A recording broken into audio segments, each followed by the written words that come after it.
Come on.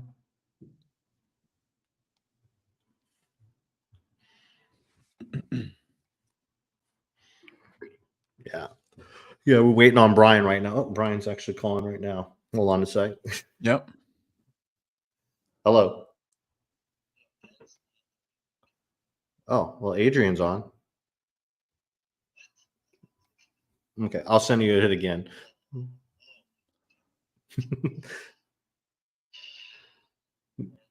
Okay. There he is. Link was working for everyone but him, huh? Probably not. Which link were you hitting on? Were you on someone else's podcast? No, I was in the stream for yesterday. Oh, okay. Well, yeah.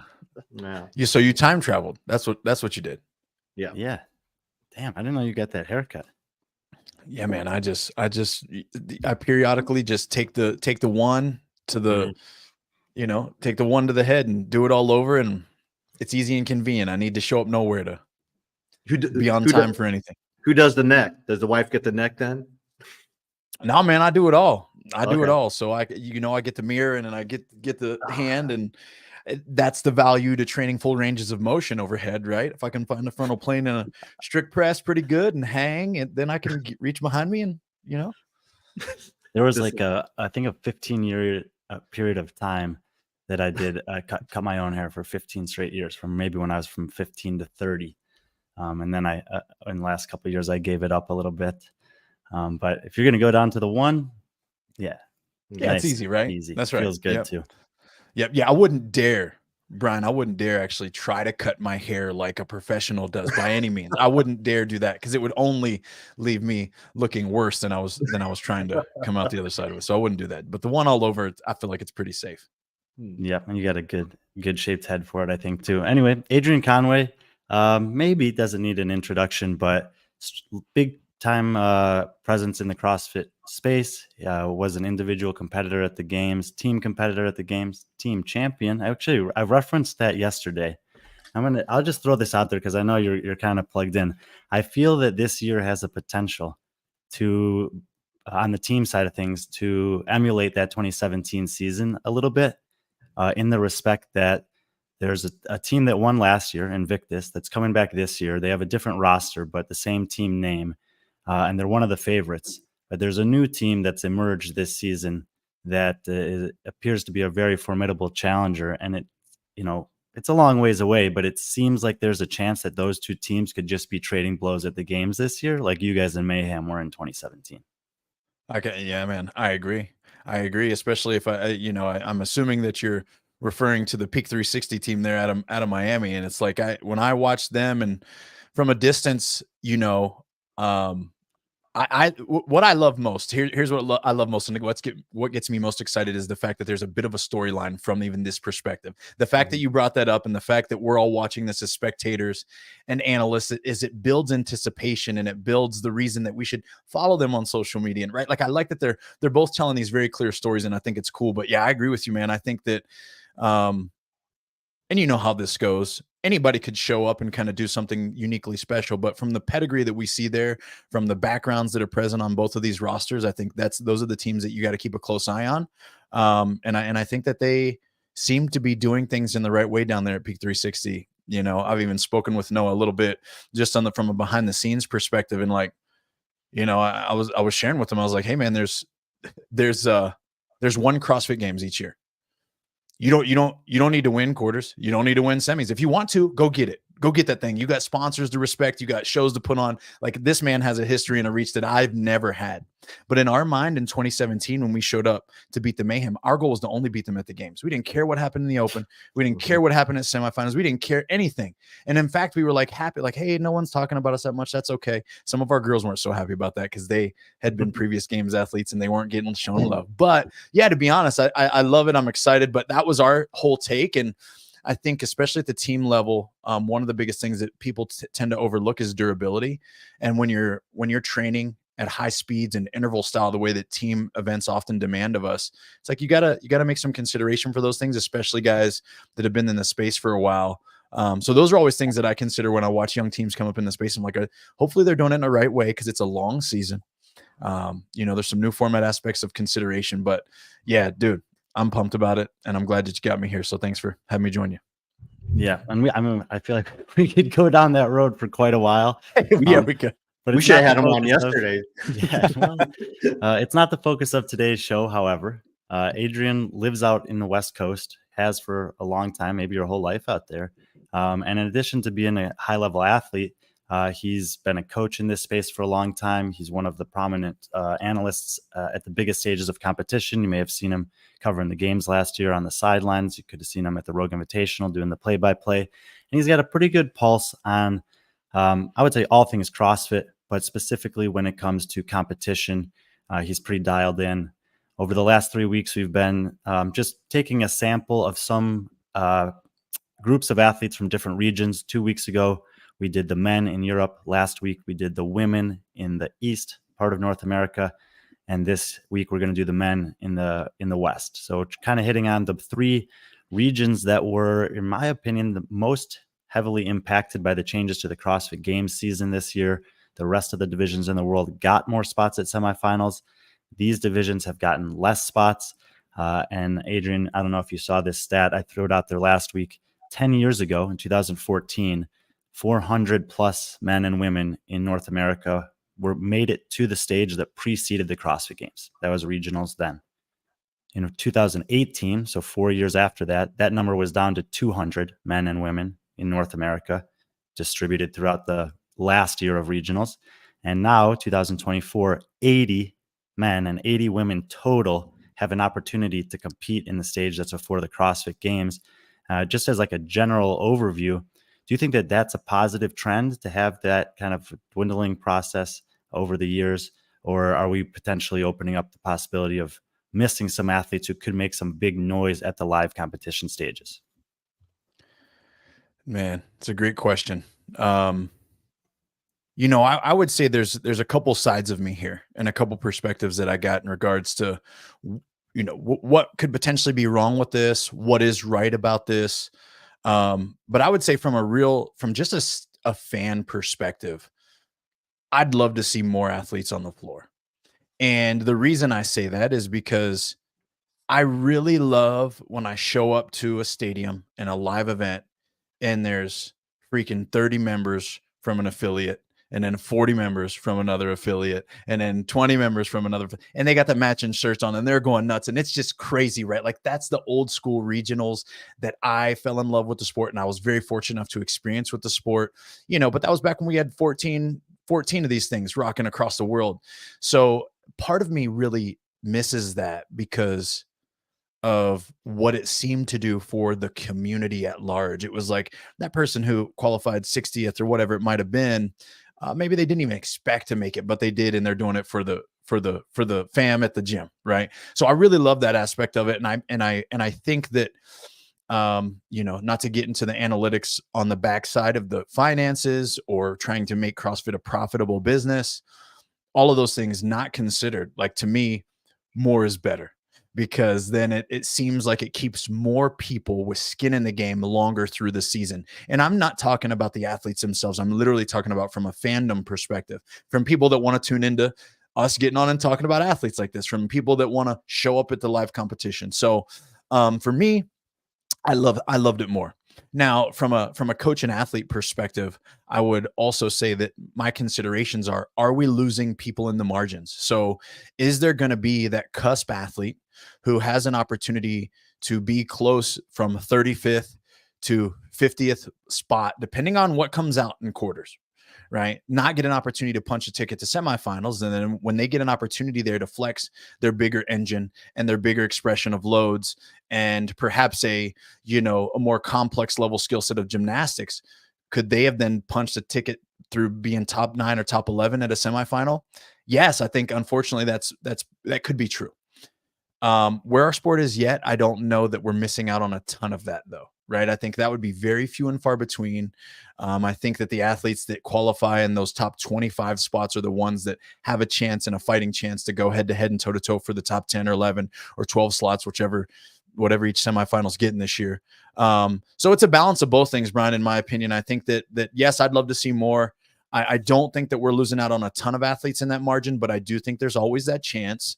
I think now 5 years down the road, if it's only 40, holy moly, like we're definitely, because we're just progressing so fast. Like the way that coaches are learning, the way that athletes are learning, the way that we're professionalizing, the way we train, the way that we eat, fuel, all these wonderful things. It's like, yeah, you don't show up anymore and just be fit and be more talented. It's like, you've got to do the right things, and not just do the right things, but, oh, by the way, depending on this workout, not just on the 21-15-9 thruster pull-up, am I better than you overall? It's like, maybe just today I'm better than you, and it's only by two seconds. And yesterday you would have beat me by 3 seconds. So I think those margins are starting to appear in our sport. So down the road, it'll be more conflict, I believe, with losing athletes in the margins with only 40. But the last point that I got about this one is that it makes an amazing show. Yo, in the West, we're going back to Carson, California, and there's only going to be 40 men and 40 women on the floor. We're going to the CrossFit Games in May, guys. Like, that's what's happening out there. That's what it is. We're going to the West CrossFit Games in May, and I think it's going to be live. It's going to be crazy. Yeah. And just to give some context for people out there, I mean, we know about the examples of the Bailey Rails, who got a backfill invite 4 years ago to a semi and ended up making to the games, making top 20. She's made the games 3 years since then. We know about Yella Hoste from last year, who was 47th in Europe, Bethany Shadburn, Rebecca Vidison, who had these either comeback years or breakthrough years. And we know that that's possible.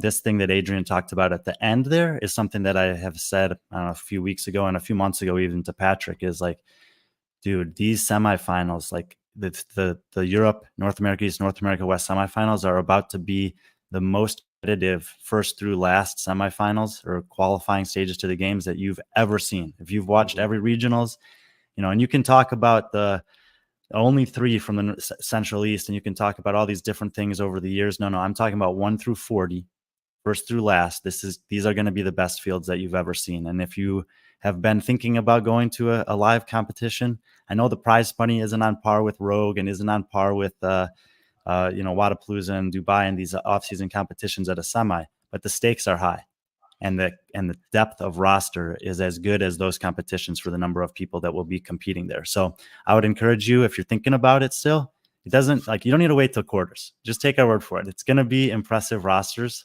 and we're going to show you in the West men here what that's going to look like. But I will ask you this before we get to the actual men out there, Adrian, because we just had the team quarterfinals pass by. We have individuals coming up next weekend.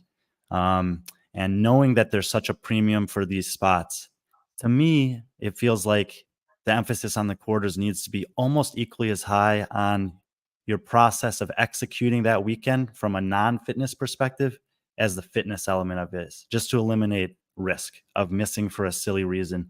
And what would you communicate to people on that front? I'm so glad you brought this up, man, because I think, and Patrick and I were literally talking about this before we went live, just saying like, hey, for me as a coach, this is a hard time of year. And it's a hard time of year, not from a programming perspective, not from making sure that my athletes are peaked or ready, or it's the psychology and the emotions. A week out from the release of workouts, it's them being concerned with like, have I done enough?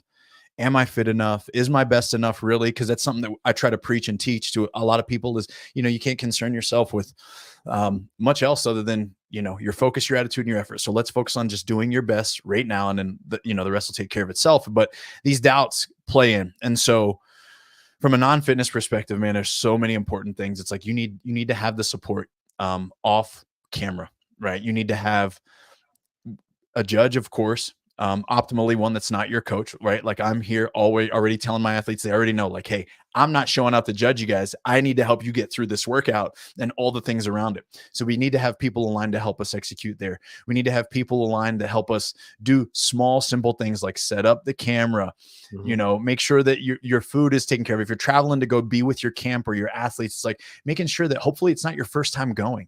And if it's your first time going, that you're there already a week out, getting settled, being comfortable in your bed, knowing where you're being sourced for your groceries, like all this stuff that's extremely important. And I think too, even in our conversation as it continues to advance, Brian, is like when you look at the amount of experience in the West, and then you think that there's only 40 spots available, like the old guard is what's going to make it real hard for these young dogs to find themselves a spot in that 40. And I'm going to tell you right now, everybody that's been doing it for years, they have all their I's dotted and their T's crossed, and they're very comfortable and confident with how they're going to do quarters, where it's going to be, what time it's going to be, who's going to be there, all these things. And if young athletes aren't considering those things, they really don't have a shot. Yeah, It's funny that you bring that up, that aspect of it, but then you have someone, and we'll talk about him. Obviously, is someone like Colton Mertens, who I guess he doesn't need that comfortable spot. He could just show up. I mean, he did those workouts. He did all 3 open workouts on away from home, and then he's doing the quarterfinal individuals. He's doing it away from home, and so you have those. But I think that's more of a that's more for the veteran athletes, like what you brought up, like some of these people with some of the athletes with the mental. These are some of the newer athletes, some of the athletes that you're coaching, not so much of veterans, but still, even you have someone like Fikowski, who's all about schedule and everything's got to be perfect. But then you have someone like Colton. But it's crazy to think someone like Colton can just get up and just work out wherever he wants. Doesn't matter. Yeah. Yeah. And I think there's something to be said there, even regards to now we're having a fitness discussion, right? Mm-hmm. So it's like now we're talking like Colton's got that fitness. He's got an elite level fitness that it really doesn't matter to him what comes out of the hopper, what Dave Castro announces, what Adrian Bosman has strung together for all of us to experience. That doesn't matter at all. Like he has thoroughly trained and equipped himself with such a broad base of capacity that he's like, so what? Oh, and by the way, I'll come do it at your house, Patrick, in the corner, in the dark, wherever you're at. It doesn't matter. Like or show up to Salt Lake City because I got some athlete that's calling him out, right? Like he has that capacity. And I think that's what we see when we think about the top 5 in any given West, East, Europe, right? Like these guys have it in droves from a fitness perspective. And up here, they know it. And so that advantage bleeds out and it shows almost anywhere they go to compete at any time. Yeah. I think T-Bird brings up a good example of that. Is Colton wanted to do that so he gets more comfortable traveling, which he said he never really did. I mean, got to be He has uncomfortable. about the longest trip of any athlete in North America to get to a semifinal if he qualifies for it. I think he could drive to Knoxville faster than he could fly to Carson, where he lives. But that's where the line is drawn. A little while ago, Adrian mentioned this thing. He said that, basically referring to the fact that we don't actually know how many qualifying spots there are going to be in these regions. We can make some estimations based on what we know about the way that those spots are distributed. But we're going to just start by looking last year. Last year, the men in the West got the least number of spots relative to North America East and Europe. They had 9 qualifying spots. 8 of those 9 athletes are coming back to give it another shot this year. And when you look at this list, you actually have a little bit of everything. You got, Vellner's actually going to be competing at 34 years old this year. Fikowski will be 33. Sager will be 33. Nick Matthew will be 30. So you have 4 guys 30 plus in this field with multiple games qualifications under their belt. Adrian, you've been around this thing for a long time. We've seen women push into master's age and still have relevance in the games field, with the exception of Africa. No man who's been a master's athlete 35 or older has really been able to do much as far as the elite individual field is concerned. And, Vellner, Fikowski, Sager are getting pretty close there. Despite all the experience that they have, at some point they've got to slow down, right? Yes. And I think there's the beauty here in us being new to athletes who have actually risen through the space through their years. And what I mean by that is we're starting to really now start to get a sense of people who have come up in the space for many years. We've seen them train in a pretty intelligent way, with longevity not being something that they completely ignored. I would say that Pat Vellner and Brent Fikowski are great examples of that. I can't speak a ton for Cole. I know that Cole has, of course, been under the tutelage of Ben Bergeron for many of his years and following comp train and doing his thing. And I feel like, Cole is so young at heart that it keeps him young physically too. Like it's like a whole mentality there for him. So I think that he's been a good example of that as well. But when I look at these guys, I think that they could be the first of a generation that if they want, they can take it into their 36 and 37 year olds and still be able to compete with some of the young up and comers. And I think there's things that we can even look outside of the sport of CrossFit that could help maybe be some help us understand where some of their limitations will eventually becoming first, whether it's in regards to all out speed or if it's even their aerobic base, which of course we start to see take a hit even in everyday athletes at the age of 35. But I would say that because of their training, because of this longevity that it seems like they've got, and I think they've got a really great balance as well. And I think that's one of the things that have taken people out before is that we see Pat, we see Brent, we see Cole, they're family men. Yes, they might be full-time fitnessers, but they have other things that they bleed into and pour into on a regular basis that are important to them, whether it be a part-time career that they're already developing. Brent's getting into coaching now, and we know that himself. Cole's coaching himself now as well and got his family.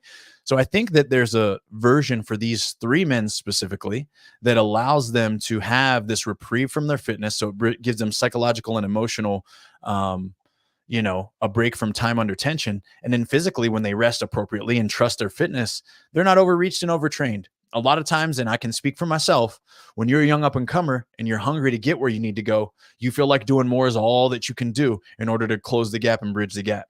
And when those men or women that are fitter than you are doing a little bit less and they're able to train a little bit more fresh and they're able to train a little bit more wise, boy, they're going to be really hard to catch, at least in the short term. In the long term, maybe you'll start to catch them because, Mother Nature's a bit undefeated and Father Time's right there with her. So I do think that these guys could push it a little bit further and continue to go into that first cusp of age group athletes. I really do. Yeah, I'm really interested about. We've seen like I said, we've seen women year after year do that thing that you talk about. Even China Cho, who doesn't seem to be training with much in purpose, qualifies for a semifinal on the individual field last year. And I do think that there's a chance. It all comes down to want for these guys, but I feel that they have a big enough base that if they want to do this, I honestly, in 2021, I thought that it was Vellner's last chance to win the CrossFit Games. And now here we are 3 years later.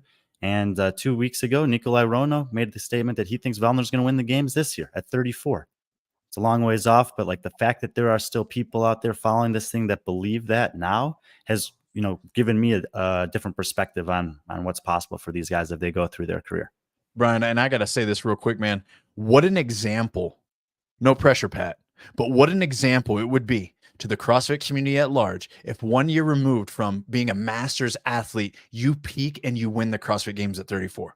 Like, what an ode to proper training and nutrition and longevity versus like this rush to be elite like everyone else wants it to. I think it would do amazing things for the space. But again, Patrick Vellner, no pressure, but I'm just saying, like, it would be really cool for all of us here if you set that bar and then set that example.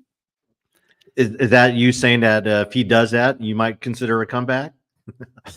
No, absolutely not. I am sitting here at the young age of 38, Pat. And listen, here's my thing. I'll be honest with you guys. I was like, I think I have like the itch to compete again this year. And because like the age groups is in a new location, I was like, I kind of want to qualify.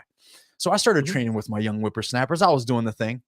I traveled a ton during the 3 weeks of the Open, and I pulled my stinking quad on Tuesday while I was in Nashville for the Open announcement. I'm literally in a hotel gym doing dumbbell thrusters, and I pull my quad. I didn't warm up wisely. When you're on the road, you're just trying to get it in, right? So I'm just getting it in, doing my thing, probably going way too hard than I should have.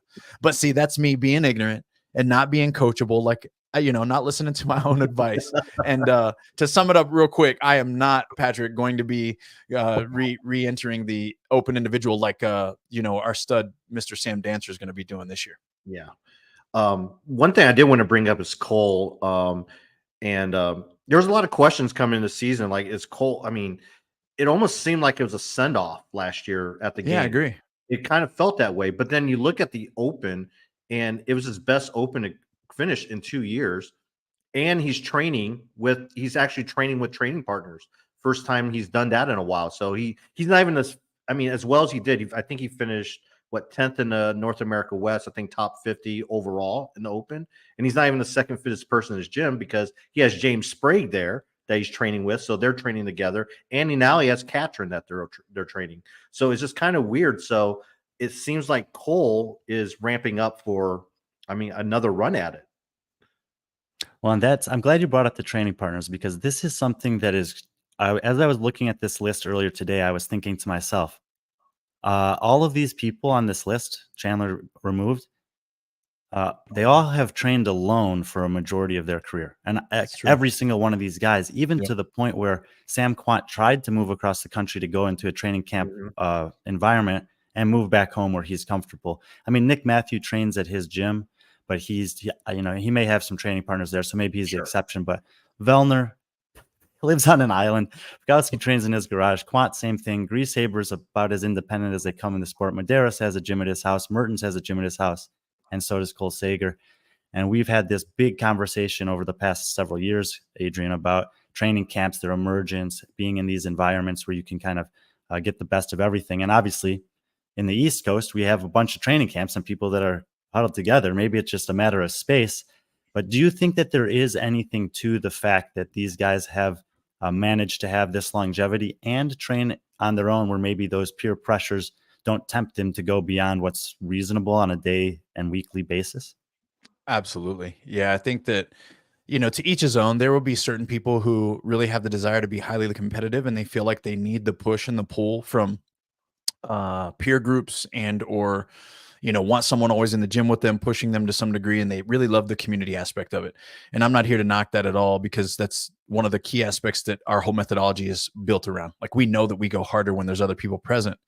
But I think there's a unique ability that is highly favored in our sport when you love to train so much that you'll do all the same things by yourself.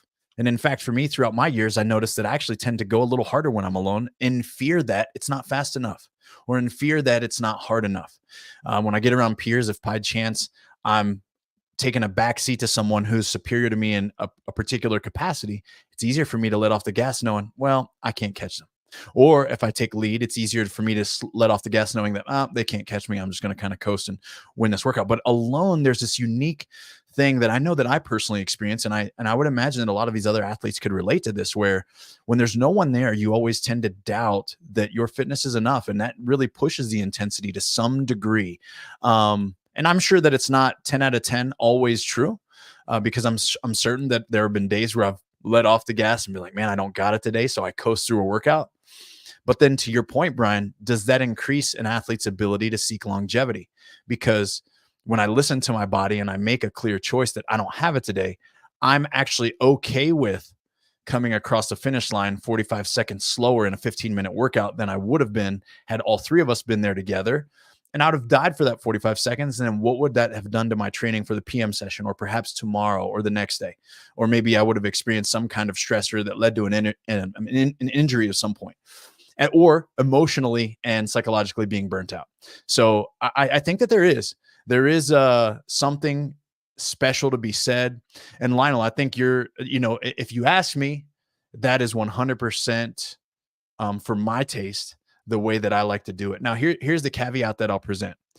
I think that having the opportunity to join other people is a huge burst and boost to training alone. And what I mean by that is, if 4 days out of the week I can train and grind alone, and there's one day where I show up with the crew and we throw down and have a great time, and I just hop in free-hearted to like what you guys have written up, for some reason that's enough for me to then for me to go back in the compound, or what some people would categorize as their garage gym or the lab or whatever you want to call it, and then refine my fitness. And then every week, once a week or so, I get to test that against my friends, and I really enjoy that aspect. And I suggest that for a lot of my young clients and a lot of my young athletes that are coming up in the space right now.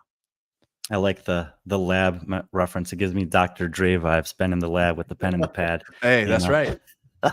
That's where it comes from. I had in 2015, 16, I had a garage gym. I trained in my garage, and I had experienced a lot of what you talked about. I actually made a shirt back then called Chasing Ghosts. Took the Pac-Man when he gets the opportunity to go after the ghosts, put it on a little shirt. And that was the mentality that I kind of dove into during that time period. Last thing about this group on the screen, just look at those numbers. I mean, that's on the far left is obviously their semifinal finish last year.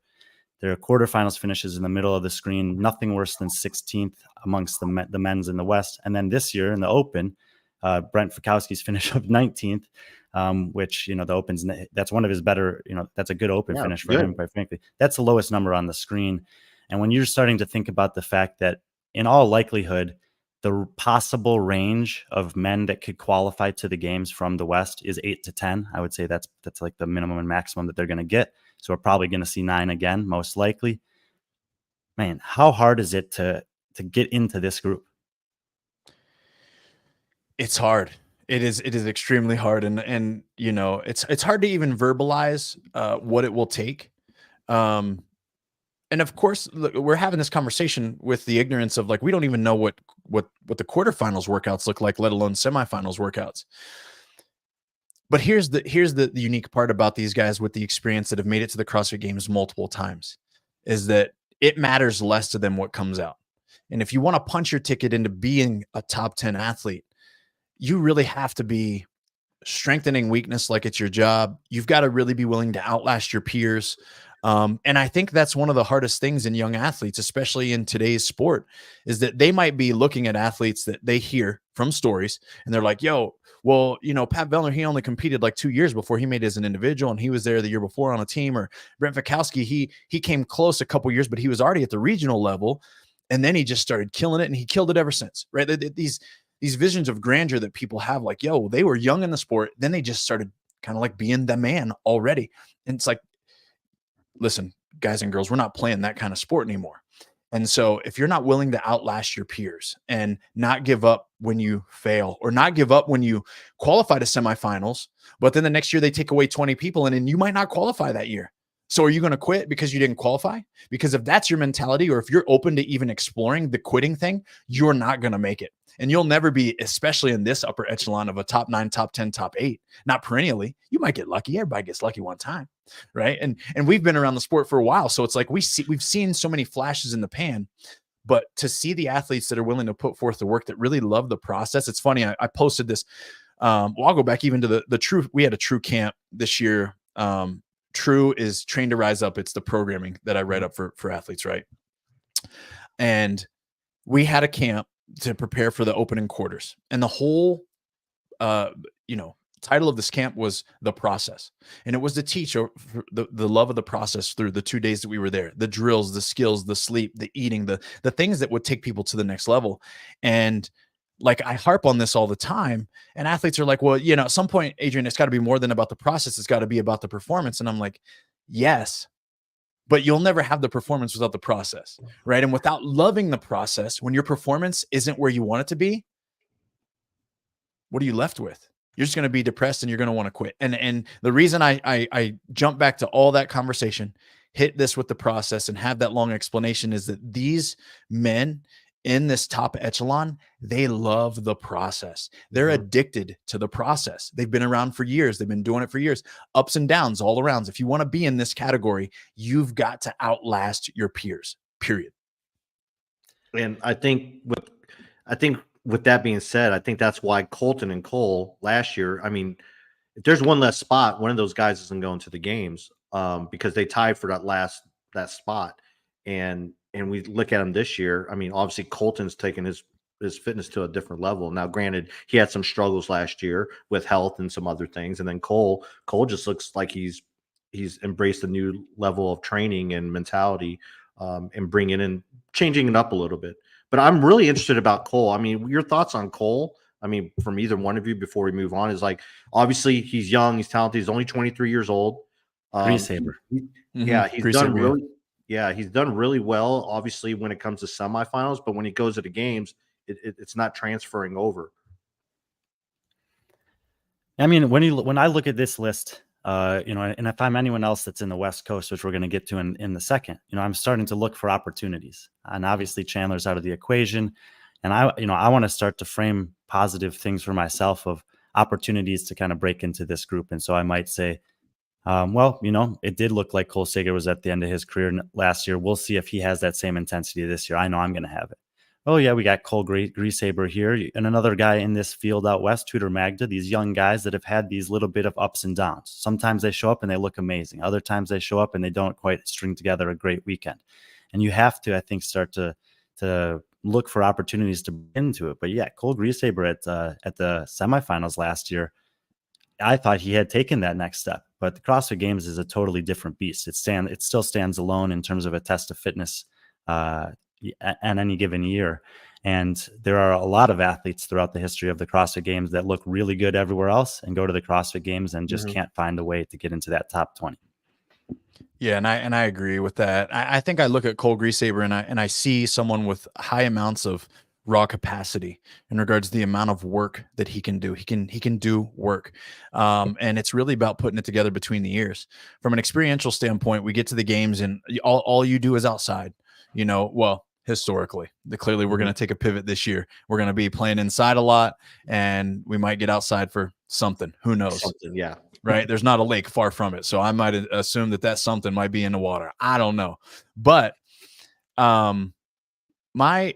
my thoughts on him and any young athlete actually that's in this situation, like Brian was saying, is that when you show potential and you've got capacity and you can do it at the open level, and then you've got it at the quarters, so you're more of like a guaranteed punch to the semifinals, and then you do well enough to punch your ticket to the CrossFit Games and in an impressive fashion, then it's like, how do you prepare best for the games? And this is where that training that we saw Matt Frazier dive into after he qualified and even finished second the way that he did a couple times.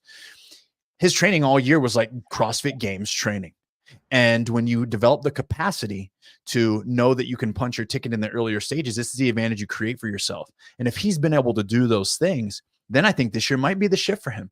Maybe it's doing things like what Merton's doing, is like, hey, he might need to get out of his home gym and travel more so that then he's ready to travel to Dickey's Stadium or whatever the name of it's called there in Fort Worth this year, and have the experience of like, hey, I'm not sleeping in my own bed.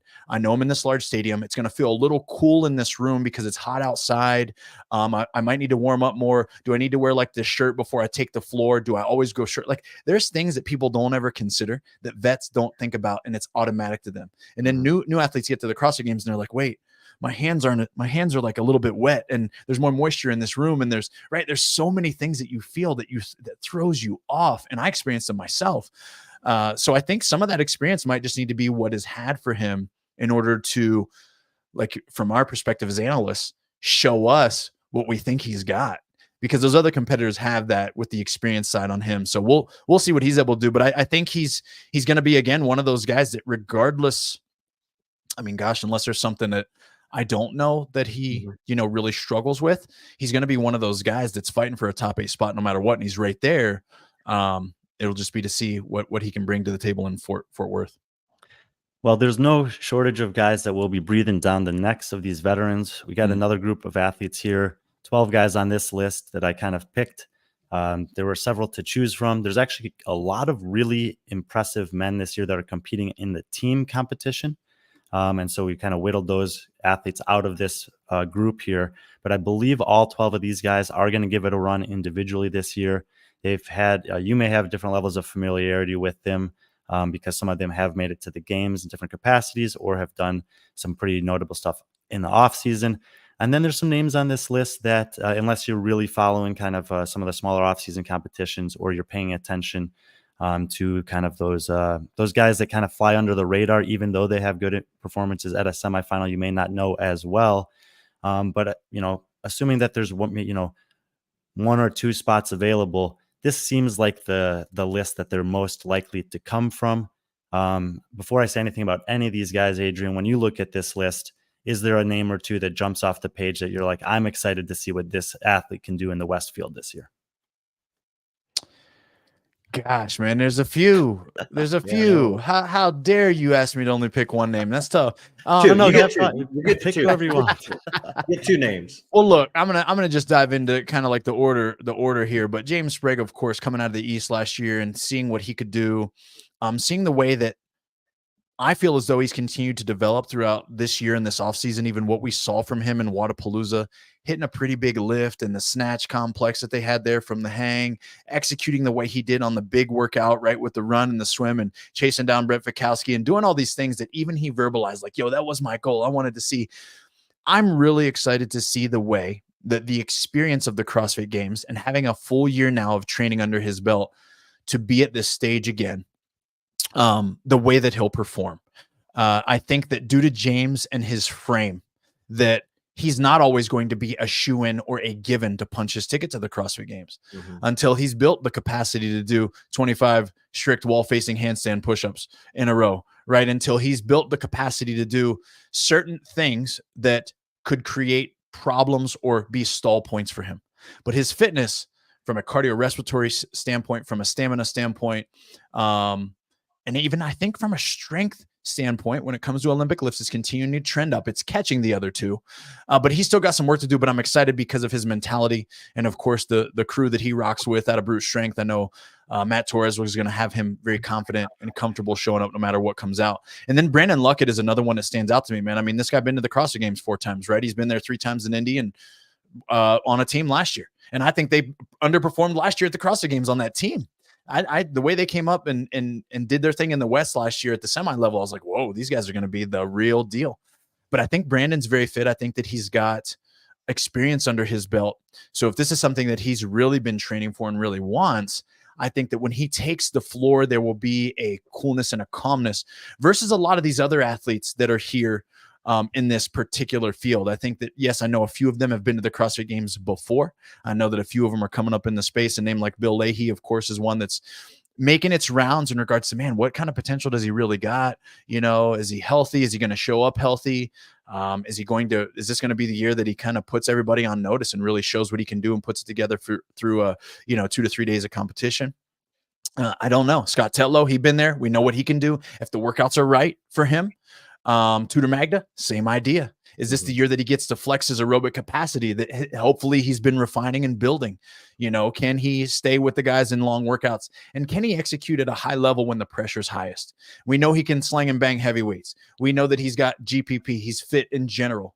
But then the question here, and I think for almost all of these athletes, so not to put undue pressure on any one person, is how can they perform when the stakes are highest? John Wood, lastly, will be another name that I throw out, someone that I watch very closely, even as I had athletes at Wodapalooza. The way he carries himself, the way that he trains, there's just a presence about certain athletes that I feel like I notice. And I feel like he's one that if he shows up healthy can have an opportunity to do something this year, like go to the CrossFit Games. So as an individual, so we'll see, but those are some names that jump off the sheet to me right away.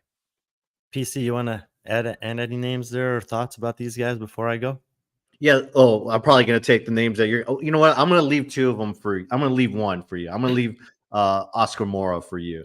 But I really want to see what Daniel Koos does and Trayvon Benton. Daniel, coming from the teen division, he's being coached by Dom, I believe, at Mayhem now. Just a young, strong athlete. I think with him, I think it might be more maturity. He's having fun, which is great, but I think at this point in the season, you gotta kind of grow up a little bit and take this a little bit more serious. Hopefully he's doing that. I think having Dom and some of that Mayhem, those athletes and that philosophy might rub off on him, and that's what I like to see. He got his first experience last year at semifinals in a major CrossFit competition. It did relatively well, finishing 29th in that stacked field. And with Trayvon, we've talked about Trayvon, me and Brian have multiple times. And this is something you'll appreciate, Adrian. He's a former collegiate, athlete. Played baseball at one of the highest levels in Texas. And the guy's a worker. He would do CrossFit in the morning and go to baseball practice in the afternoon, and play games. But he's really taken this seriously, especially the last 2 years.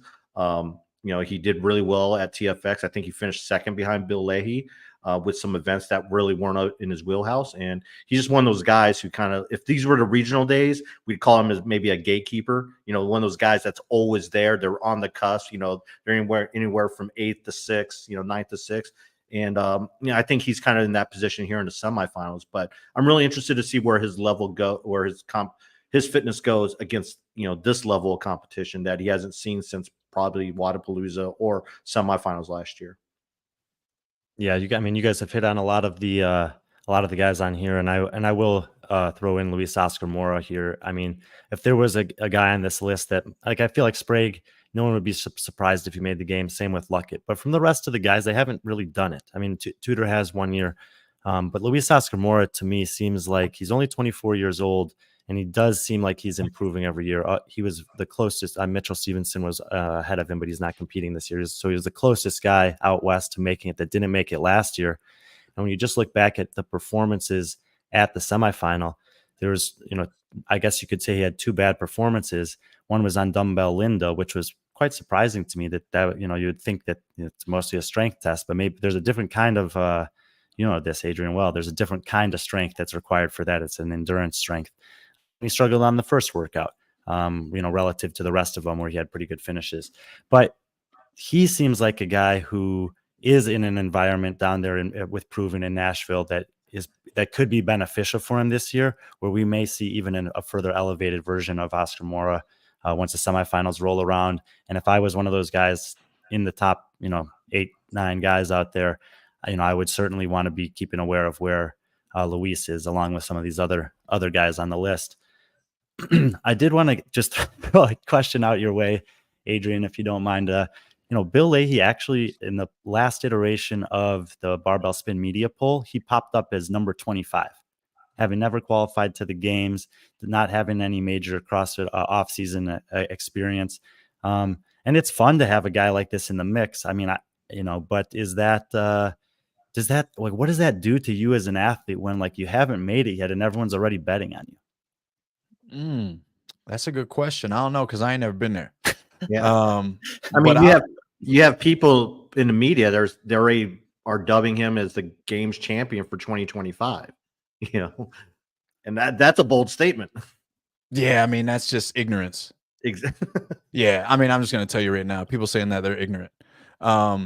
And it's fun. Hey, cool. We can be glamorized by that. And I know that people in media in all sports, we tend to tip our hats at exciting the crowd and getting people fired up. And there's that long shot that maybe you're right, but it's okay, hey, Bill, keep doing your thing, man. I hope that he I hope that he's ignorant to all this. I hope that he has no idea. I hope that he's just in his element, focused on training and doing his thing. I think that the most successful athletes in this whole space pay no attention to what we do. To be honest, right? I think that they have a life that is hopefully balanced enough that when they're not training, which isn't much time, the last thing they're doing is focused on what's being talked about with the sport.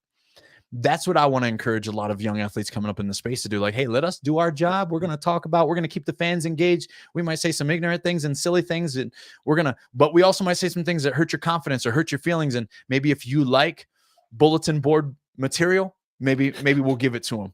But I hope that Bill doesn't pay much attention to this. And I hope that if he really does have that type of future in our sport, that,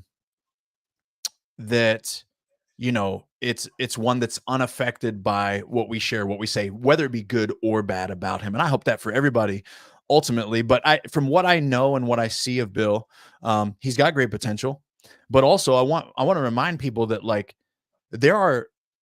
there is a world with athletes far better than all of your favorite CrossFit athletes.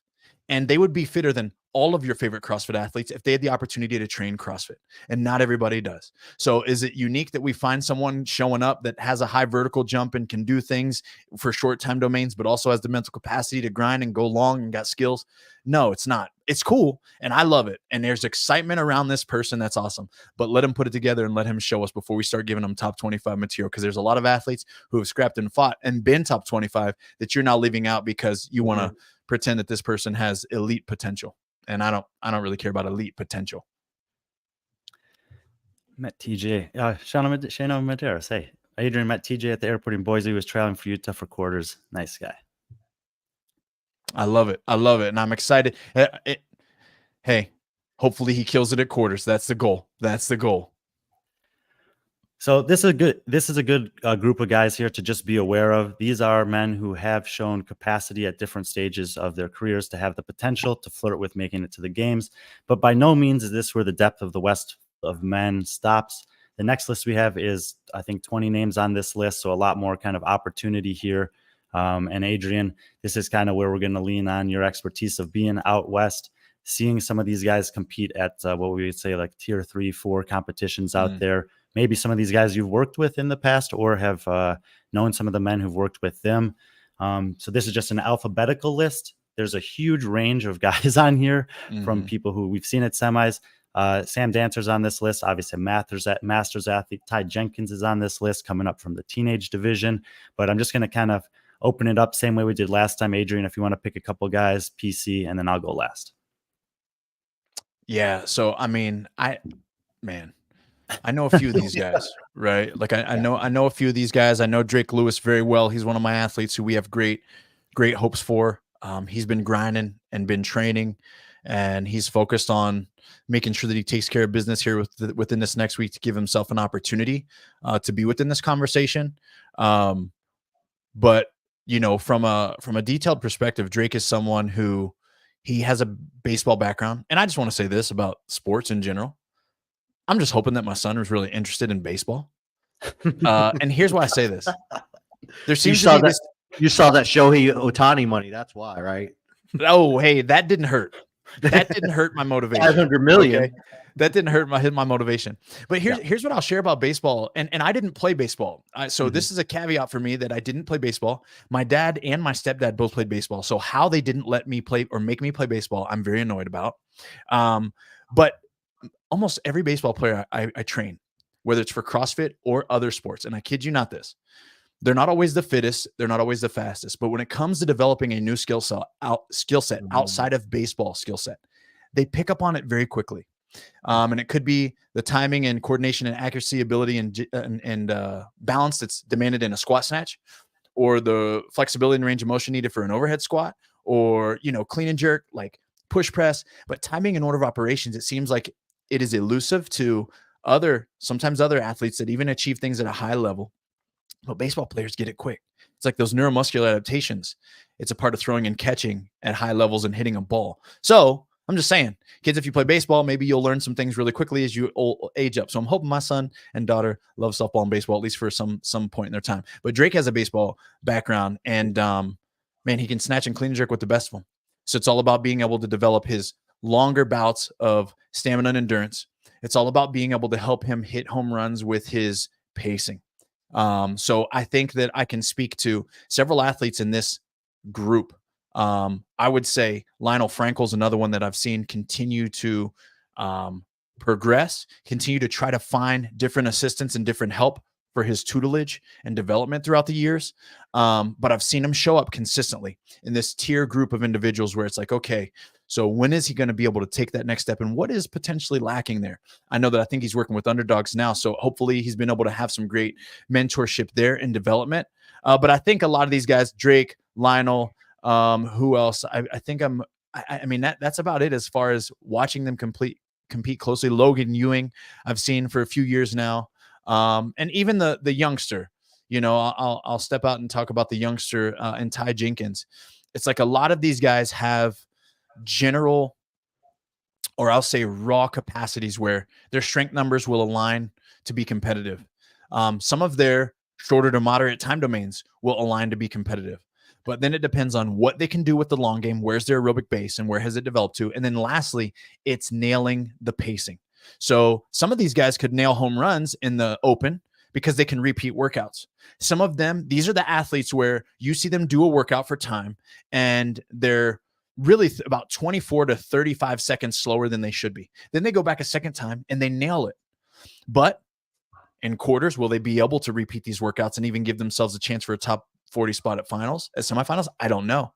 And equally, then if they do punch their ticket to semifinals, will they be able to nail it the first time when the heat is the hottest? And that's what I don't know about this field. So I'll take the backseat to you guys and being able to cover a bit more of the names. But I think from a general perspective, that's my take on where a lot of these athletes' fitness and capacity is. They have single modality measures that line up with even some of the top performers, but it's really nailing the pacing and the self-awareness piece that's demanded to be at the top level. I think that's well said. And this is the kind of range of depth in each of these regions where sometimes it's not even about the fitness. It's about some of those intangible things and how you manage them. PC, a couple of guys on this list. Anyone you want to give a shout out to, or someone you're expected maybe to see have a breakthrough this year or something like that? Yeah, I want to start off with Brian Wynn. I mean, he's a guy we highlighted 2 weeks ago, I think, with our friend of the week. Finished 7th in the Open, just great. And then he followed that up with competing at the what was it? The Beach Brawl. Yeah, Beach Brawl, the spring version of that. Won it with the team. But he's someone who's been around for a while. He's a part of that Brandon Luckett, I guess, training tree. You know, he's out of CrossFit Franco's, along with that's also where Bill Leahy will train sometimes. You know, if he has to go to an affiliate, he'll go to Franco's, and he's part of that Brandon Luckett tree. So it's just kind of neat. Someone like him who trains alongside Brandon Luckett is a member of their community. So I really expect, you know, to see a good performance out of him, maybe in quarterfinals. And then someone very similar to you, you know, Adrian, in terms of relationship wise, is Joel Laney. You know, he's someone that I've known from my affiliate. He trains alongside Kelly Jackson. That's his training partner. He actually is like the male version of Kelly Jackson. So if it's CrossFit and capacity work, that guy's going to do great. If it's a burpee workout or something like that, he's going to crush it. And that's why he did. I mean, he did really great last year. I think he finished like top 25 in the West out of quarterfinals. Didn't have the greatest showing in semifinals just because there was a lot of odd object things he didn't train with. But now he has that experience and he's starting to train with that stuff. So, you know, him coming out of quarterfinals, if he can make it out of the quarterfinals, I think he'll have a good performance in semis, having that experience, and then having someone like Kelly Jackson kind of mentoring him. And then lastly, I want to bring up, where is he? I think we already talked about him. Did you talk? We talked about Logan. Actually, Jacob Marlowe, training partner of Kelly Baker last year, an Ascenda athlete. You know, we got to know his coach Tristan very well. Really, probably one of those unknown coaches that you know his athletes, but you don't know who he is. I think Jacob Marlowe, he's a very similar athlete to someone like Kelly Baker, and we saw what Kelly Baker was able to do last year. So expecting big things out of him. I think he won TFX last year. Yeah. So well, Bill won it this year, and Jacob won it the year before, and they've done some training together. Jacob Marlowe is still only 22 years old. Yep. He certainly is an intriguing young athlete, definitely. And just in general, he's one of a lot of these guys were kind of 26 through 45 last year at the semifinal. And so, you know, there is no guarantee, as Adrian mentioned a while ago, of even making it to the semifinal stage. But these are guys that did make it to the semis last year. And all of them had at least one or two good performances. You know, even a guy like Matt Brady had a 9th place finish on the first workout, and actually had some good finishes down the stretch, relatively speaking, as well. He's a guy that I'm pretty intrigued by.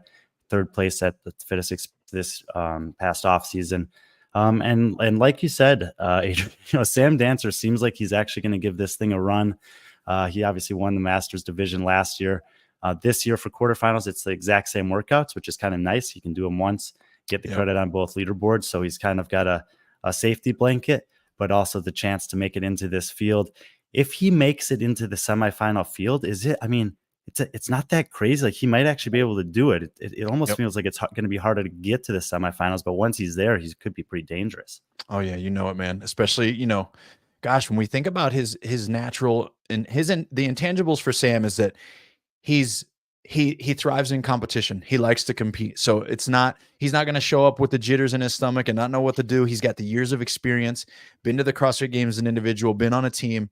His genetic pedigree that is wired for explosive power and strength allows him such an advantage in our space when it comes to preparation, especially through age, because through years, when you have your strength and your speed being the strong suit, you don't have to train those every single day at high intensity like weaker athletes do. And so for him, he's getting older and he's just broadening that aerobic base, making it bigger, helping himself through gymnastics, you know. And I think that, yes, if he then gets an opportunity to be at the semifinal floor, we're going to be talking about him filling in one of those final spots to punch it to the CrossFit Games. You know, and some of the things are going to be test dependent for Sam. We know he will probably sub intentionally. I say sub intentionally because he's never going to take an L on purpose, but he will sub intentionally, like leave a little gas in the tank on longer workouts because he knows he can hit home runs on the big ones to get him the points he needs. Yeah. If you get to the semifinal and you know you have that capacity to hit a top 3 or 5 finish on 2 of the 6 or 7, you know, workouts that come across the board, that goes a long way. Like, you know, 10 spots on the leaderboard, you know, over the course of, if you can do that. So, but he has a little bit of freedom to play with that maybe not all of these guys feel or have, because he does have the kind of alternate option with the age groups. Well, and here's the thing, Brian, too, is like he could go to the CrossFit Games then And go still, compete as a yeah. masters athlete. Yep. He could just do both if he wants. No big deal. Well, Yeah, that's I also absolutely true. he's also the alternate on the Invictus team. Just saying. Oh gosh. See, there we go. That's hilarious. He I love it. has options if He's those going somewhere probably. Yep. he's going to be competing somewhere. So, that what we've looked at through so far in terms of names, that's 40 names out west. That's like a theoretical, could be a majority of the field that maybe makes it to the semifinal. There were, as I said, there were a lot of really high performing athletes that are competing team this year. So this next group is a little bit smaller than it was on some of the others that we're looking at. But these are up and coming athletes out on the West Coast. Andrew Madrid might actually go team again this year. I'm not 100% sure. I think his team did get one of the last 2 or 3 qualifying spots in. You have Elijah Subiano on here, who's coming out of the teenage division. He did decent, 60th in the West in the Open. So we'll see, even at 17 years old, 117th in quarters last year. We know how hard it is for these guys to kind of break through. You might have seen Riley Humringhouse if you watched the Reps Ahead Pro 2 showcase. He got the win there in the second undercard match. And then, a couple guys that were at the semis last year, Anton Foss, Zanat, Nico Flores there. So I don't know if you know any of these guys, Adrian, or not. But yeah, I mean, I've worked with, Anton Foss historically, years ago, strong guy, strong individual that, again, hey, what's he going to be able to bring to the table in those longer conditioning pieces, and how is he going to fare there, I think is his question. So depending on where the program shakes out, I think it could be, he could be a top 40 guy and show up on the floor, or he could be, 68 and be on the outside looking in, depending on what the relevancy of strength and the demand of strength is going to be here at the quarterfinal level. Mike Evans, another athlete that I work with, went team last year. His team severely underperformed at the semifinal level. In fact, we expected them to be going to the CrossFit Games. A lot of fitness. Mike is one of the best sufferers that I've coached, meaning that he starts a workout and I'll be like, hey man, that's too fast. This is not going to go well. And then unbeknownst to me, he continues to keep plugging away at the same effort and same pace and does his thing. So with that being considered, he's got a great shot. And we spent most of the year being able to rebuild Mike's lower body and his strength. He had a lot of knee issues when we started working together. We've only really worked together about a year, but I'm very excited about what he brings to the table. And then Nico Flores is an athlete out of Idaho who I've rubbed shoulders with several times. And I know that him and his wife, Nate, are both pretty fit individuals, and I've watched them compete locally. And so, again, if the workouts aren't too strength dependent, Nico's going to have an opportunity to come in as he can breathe and suffer well. And then, of course, the gymnastics is something that he can do at a pretty high level as well. And it's always interesting when you have these guys that compete on a team and then kind of make the jump over, because sometimes they're actually pretty damn good. There were actually 2 guys on the previous list. Jacob Schmidt, who's a regular with CrossFit Omnia. They were 8th at the games 2 years ago, I think, made the games multiple times.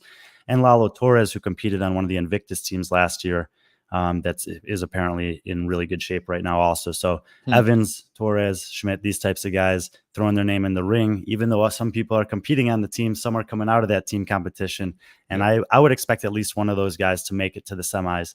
And, once they get there, it's kind of an unknown, because we haven't seen them at that level outside of a team competition, but it's not unusual in this sport for athletes to have some team success, show up on the individual field, and still compete pretty well. Both men have done it throughout the history of this sport. Adrian, I put a last group of athletes in here for you, just for you. No, not just for you. These guys are super impressive. They may not be the youngest guys on the block, but look at this. Bro, look at these names. I mean, you can talk a little bit about some of these guys if you want, but all of these guys finished 45th or better in the North America West field. And some of them are, beyond retired from competing at the top end of this sport. Yeah. I mean, listen, it's really offensive, to be honest. It's offensive that Cody Anderson, first of all, lifts the way that he lifts and moves the way that he moves, and then can still condition the way that he conditions. Years ago, when he was competing as an individual in the sport, like I really do want to see him make a run again. I want to see him train and make a run. I know him and Jacob Hepner both are more so into tactical games type competitions, it seems, than they are CrossFit currently. But it's like, wow, specifically Cody and his ability to Olympic lift. It's like right now, I think he is primed with where our sport even was last year at the semifinal level with the pirouettes and the legless rope climbs from the seated position and the wall facing handstand pushups and the like. There's things that you're like, man, Cody would have absolutely probably killed this. We've been watching him at the games the last 2 years, so I would love to see him make a run. Hebner, I think, is just taunting the rest of us with his fitness because he's forever undefeated when it comes to breathing hard and suffering and continue to move at a high clip. I know that, again, he's doing tactical things more than he is CrossFit, but he, of course, has had a very strong influence as he coached Olivia Kerstetter through all these years. So I think he loves to still hop in on pieces, give her a nice rabbit to chase and do his thing. And, of course, it's lended his fitness well. Jason Carroll, a long time back, at least when I was with Brute and coaching from that perspective. I know that Jason was with them as well as one of our athletes. And, man, one of the fittest dudes. We did our best to try to keep him healthy and get him stronger. But again, from an open perspective, I mean, these guys have the unique ability to continue to move no matter how bad they're suffering, no matter how high their heart rate gets. And I think it continues to show through the years, and this ties us even back to who are we talking about at a higher slide? Oh, Cole Sager. Like Cole Sager is almost like a part of this group, essentially, when it comes to like age or kind of being on the outside looking in, like, hey, I retired. It was my farewell tour last year, but oh, surprise, surprise, I'm still really fit. We saw the same thing from Scott Panchik, right, as well. And I think, again, this is proof to us that constantly varied functional movements at high intensity serve us all very well. And then when they start to remove volume from their training, sure, they might not be geared up for the CrossFit Games. They might not be geared up to be the fittest on earth in a 5-day competition. But look at the expression of power and the way that they can show their fitness still now that they're training 1 hour a day like the rest of us, right? It's a great example for us to build as high fitness as possible while we can, when we can. And then when we can't do some things, we'll still hold on to it. So I got no knock on these guys if they decide not to take it to the next stage. But hey, thanks for showing us and putting us, the rest of us, all in our place, I guess. And I think that a couple of them will sign up for the quarterfinals. And with the way that it's designed this year, 4 workouts, 6 days. We just saw what happened on the team side of things. They tested strength, but not in that 1 rep max or complex style. And if that is also the case on the individual side of things, it's not impossible that one of these guys could sneak a top 40 spot. All but one of them were in the top 40 of the Open out west. So we'll see who signs up. Brendan Willis is the one that if I was going to bet on any of them to make it to the top 40 is the one I would bet on. He's just turned into a Masters athlete this year, so he's got that free money that he's gambling with. Same as Sam Dancer. Didn't compete last year in the game season, but has had some success in the past. So just a fun kind of group to take a look at. Travis Mead most likely will not do the quarterfinals. He never does. But if you don't follow Travis Mead on Instagram, he's a good follow. He does. Do you know who he is, Adrian? No, I'm going to follow him now. Dude, this guy, he did. Mine's his number one fan. I think he did. Am I not speaking out? I think he did 1,000 hero workouts in a year. Yeah. So that's averaging that's 3 a day. Yeah. Anyway, he does these incredible things. He did this, what's it called? The strongman marathon or something. It's like 26 rounds of running a mile and then doing 26 miles, but every mile is different. Like a mile of burpee broad jumps, mile of yoke carry, mile of this, mile of that, like this. And he did it on the coldest day of the year in January. Wow. He's wild. I love it. I'm definitely going to follow him. I'll definitely look him up. He's crazy. Yeah. And he was 1 year, he finished 3rd place in the Open worldwide. So he's a crazy guy. Anyway, quarters is a week out. Saw Tristan Harrison there, one of the guys we focused on earlier, had on the list earlier today, just saying that he's getting hyped up. I know that athletes are out there getting hyped up. Dave Castro has said that the quarterfinals isn't the spectacle part of the season as some of these other stages are, but with the changes that have been made, what we're trying to emphasize with this series is this year, the quarterfinals, I mean, Chase and Bill have been calling it the most important stage of programming in the history of the sport. And there's certainly some value to be put towards that statement because there's a lot of athletes that train all year for this moment and this opportunity. So Adrian, any last words you want to give those athletes that might be listening in as they're getting ready to go and tackle these quarterfinal workouts next week? Yeah. Look back on your whole year and trust what you've been doing, right? It's not about what you're doing today. It's not about what you're doing tomorrow or the next 5 days. The hay is in the barn, and trust what you've really been putting forward. And if you can trust that, then that means you've been doing the right thing. So allow that to be your confidence as we all hurry up and wait for what is on the other side of the program when it gets launched on Wednesday. And from an expectations perspective, I would expect nothing more than you do your best and expect pain, because if it's anything like what the team saw, baby, we are gearing up for some. If it's heavy, we're going to hit it a lot of times. And if it's light, we're going to hit it a lot of times fast. So good luck to everybody. And I'm really glad you said that, actually, because I know that there have been some critiques about the programming this year. There always are. But, what I said after week 2 of the Open, when I saw that workout come out, I would reiterate about the quarterfinals for the teams, and I would expect something similar for the quarterfinals for the individuals is, they're testing the methodology. They're testing functional movements. They're testing intensity, and they're testing your ability to hurt. And you want to be good at the CrossFit, you have to be good at those things. And if you want to get to those live stages of competition and you haven't laid the foundation, then you're going to be exposed. And if you're upset about that, I would say look in the mirror. Don't point the finger. Couldn't have said it better, brother. All this excitement talking about the West. I'd be remiss if I didn't mention that. Again, you brought it up, Adrian. It's in Carson. It's going to be in a tennis stadium, so it's going to be outdoors, and tickets are on sale. And I mean, the cool thing about I will give the Loud and Live West Coast Classic crew some credit. They're really selling it. I mean, they even went as far as putting ticket prices down to travel to Carson. Right? Oh no, that's the top 10 teams, but I'm excited about it. Oh, I love it. Hey, that's great. That's great branding. Look, hey, we're going to show you exactly what flights you should take. Here, do this. Exactly. That's amazing. I love it. Yeah, I'm pumped. And I'll be out there, so I can't wait. Yeah. Well, we'll see you there. Hopefully see some of your athletes there on the floor as well. But Adrian, man, I know you got a ton of stuff going on. Thank you for taking the time. It's an honor to have you on the show, and I look forward to seeing you out west in a month or so. That's right, sir. I can't wait to see you guys, and thanks for having me. Yeah. All right. Take care, brother. See you around. Adrian Conway, super grateful to have his expertise. I mean, he's one of the best when it comes to articulating not just the methodology, but also his understanding of it that he's developed through coaching and training at the highest level for a long period of time. And, I think that this year's quarterfinals, there is going to be more of this, maybe more of a spotlight, more of a spectacle on it than, Dave Castro and the games team may be expecting. If you guys are not aware already, it'll be referenced with Colton Mertens. Some of these best athletes in the world are actually going to be doing those workouts live on the Sevon podcast out at CrossFit Crash, which is meaning that there's going to be an opportunity for other athletes to watch and learn from some of the best guys in the world, which is very unique. We have not really seen this in the quarterfinal stage of competition before. I don't know if Taylor Self actually has any intentions of trying to make it to a semifinal or sign up if he makes it. But Jason Hopper, Dallin Pepper, Colton Mertens, obviously, that's what their whole life is kind of geared towards at this point, is maximizing their potential while they have it. And they'll be putting out some great performances. And then you'll, of course, be able to watch other stuff, as you saw with some of the teams that will put together, YouTube videos, behind the scenes, whatever. From some of the big training camps, you'll be able to watch some of that either during or after the fact.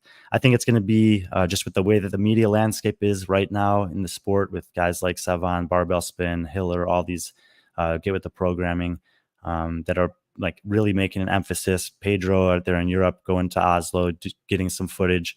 You are getting, as a fan, the opportunity to see more and more stuff. We used to see this from CrossFit media. Now we're seeing it from the outside media, of these in-depth looks at what goes into trying to qualify for the game, for the semifinals, let alone the games, for these athletes around the world. So it's pretty cool. I know that there's a bunch of you that are, soaking that stuff in, and I think next weekend's going to be pretty fun. Yeah, I mean, it's cool because before I came on this show, I was producing the Content Lab podcast, Carlos Bone, prior to this. So if head on over to Content Lab podcast, watch that video. But we're fortunate to have Evan Bouchier on. If you don't know who he is, he's the one that directed and created the Chandler Smith documentary from the Granite Games. And we're talking about that, and we're just talking about there's so much opportunity out there, and it's just not just getting content; it's also getting to learn about the athletes. And I think it's just a really exciting time for CrossFit if you're someone that consumes it, which I do a lot of consumption of CrossFit media, and I try to tell Brian it's because it's my job.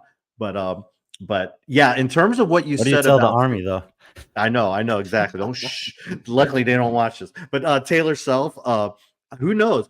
I mean, last night on Sevon, those who watched, there was a lot of money being thrown out there. I'm just saying, money was being thrown around like it was nothing from some potential people. So, oh look, yeah. So there's no prize for quarterfinals.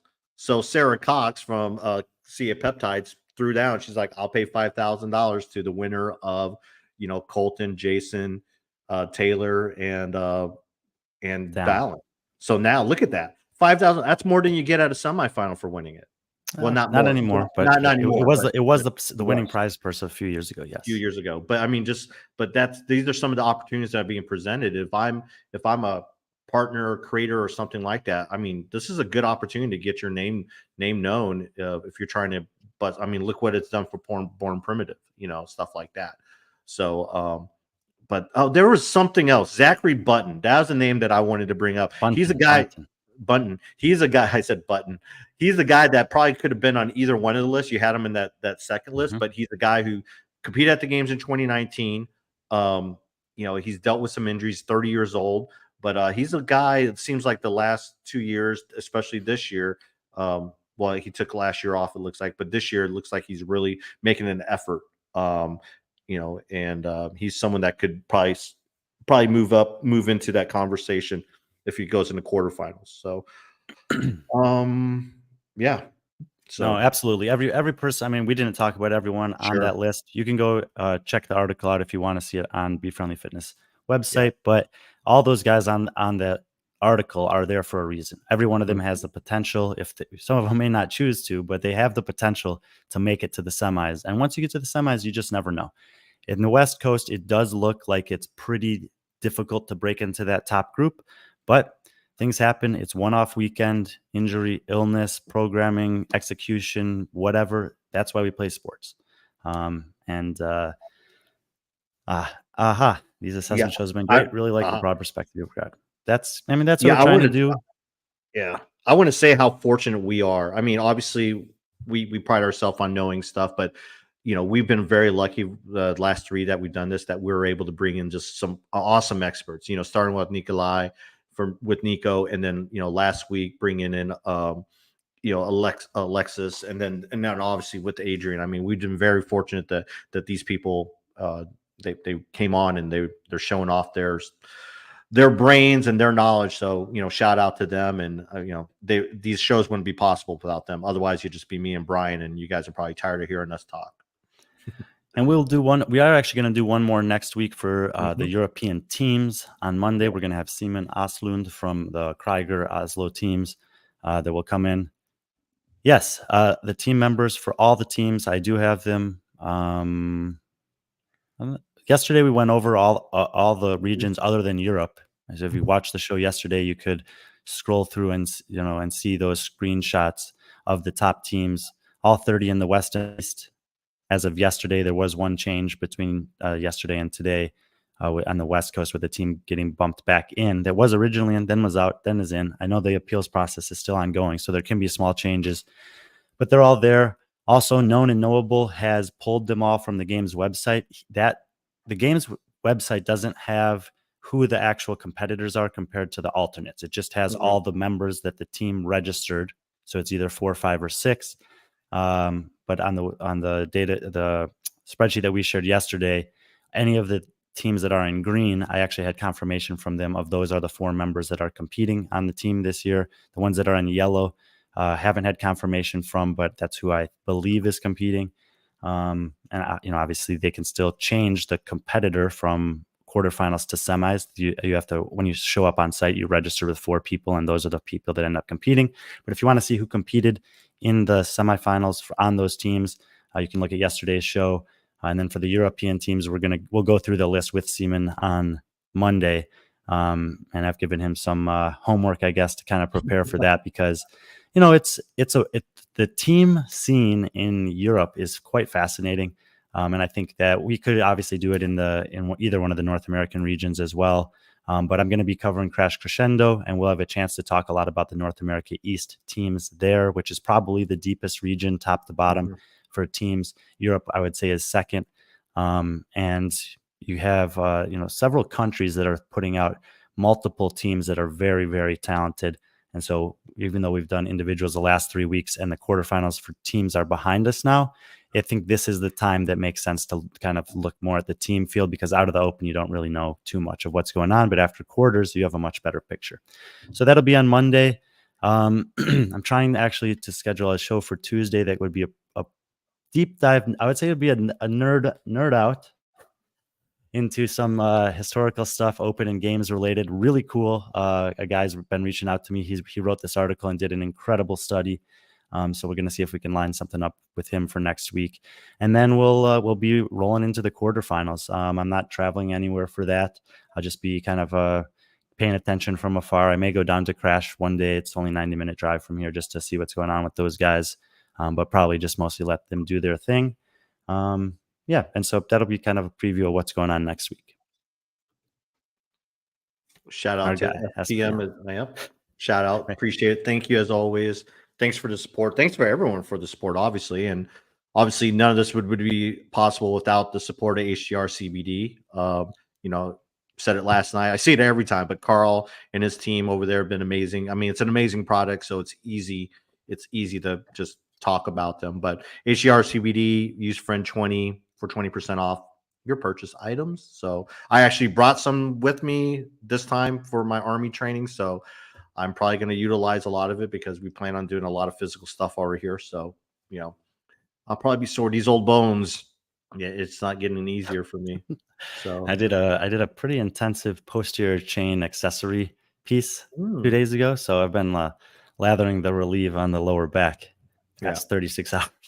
Yeah, I'm gonna need that. I'm gonna need it probably on my lower back and my quads again. I don't know, just everything's quads. Everything's quads. So, but yeah, like Brian, I no plans for quarterfinals. I'm actually doing Army stuff, but obviously we'll have my eye on, and we'll probably be obviously have. It's a little different than the teams. I mean, after the first half of the team workouts rolled in, we didn't know who was on any of the teams. For the individuals, that's not an issue. You'll see the name there. You know who it is.